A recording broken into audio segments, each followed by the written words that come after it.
হে everyone, welcome to লয়ত Mohan.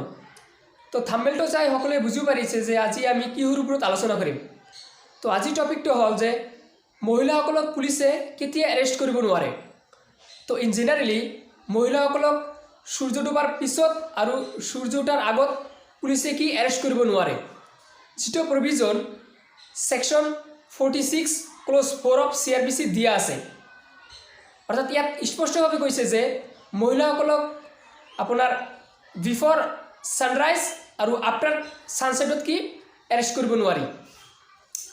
তো এই সেকশনৰ ওপৰত ভিত্তি কৰি আমাৰ ধুবুৰী জিলাৰ গৌৰীপুৰত এটা ঘটনা হৈছিল।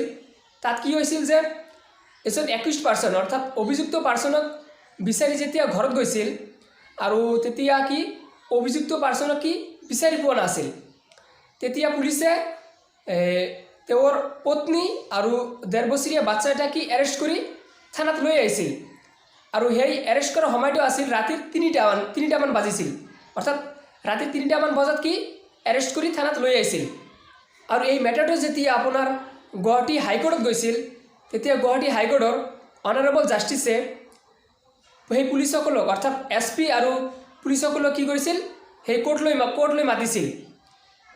আৰু কোৰ্টলৈ মাতি খঙতে কি কৈছিল, মানে সেই পুলিচসকলক কি আপোনাৰ সাসপেণ্ড কৰিবলৈ কৈছিল।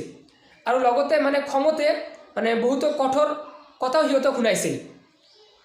তো এতিয়া বহুতৰে মনত এটা প্ৰশ্ন আহিব পাৰে যে মহিলাসকলক কি কেতিয়াও সূৰ্য ডুবাৰ পিছত আৰু সূৰ্য উঠাৰ আগত কি এৰেষ্ট কৰিব নোৱাৰে? তো এনসাৰ হয় পাৰে। আৰু এইটোৰ আপোনাৰ provision section 46 clause 4 of CRPC দিয়া আছে।